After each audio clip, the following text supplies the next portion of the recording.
has run its own affairs since 1991, but only recently did Israel break ranks and recognize it as a country. That move set off a diplomatic storm, with Djibouti loudly rejecting Somaliland's independence. Why does this tiny nation care so much? It's about history, power, and some of the world's most strategic real estate. We'll break down Djibouti's motives, the regional stakes, and why this story is far from over. Let's get started.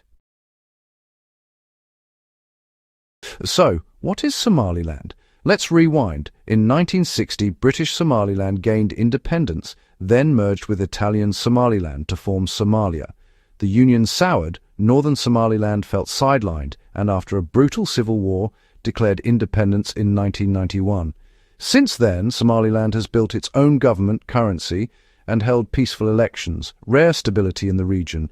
Yet for over 30 years, the world refused to recognize it. That changed in December 2025, when Israel recognized Somaliland, shaking up the regional order. Suddenly, every neighbor had to pick a side. Djibouti's answer? A resounding no. The diplomatic fireworks had begun. Why the cold shoulder for Somaliland? It's all about Africa's borders. The African Union insists on keeping colonial borders intact, fearing that recognizing breakaway states could trigger chaos across the continent. Somalia sees Somaliland as a rebellious region, not a country, and lobbies hard to keep it that way. Djibouti backs Somalia, arguing that unity is the only path to regional stability.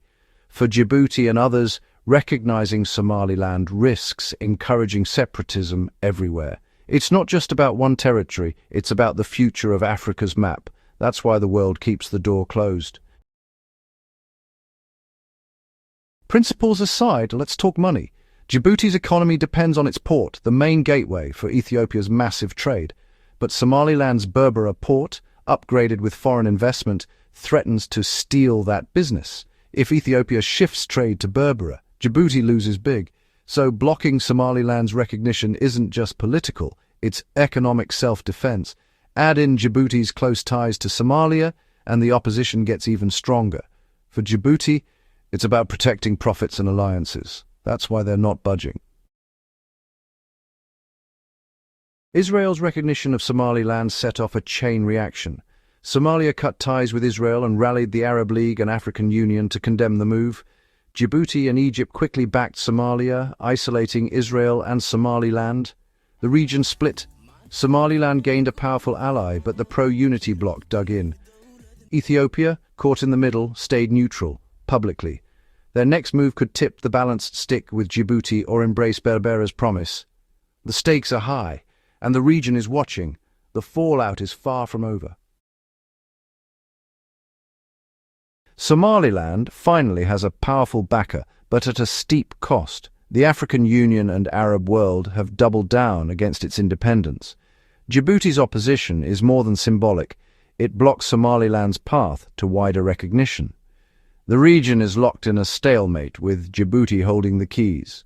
Will more countries follow Israel's lead, or will the status quo hold? The horn of Africa's future hangs in the balance. The story is far from finished.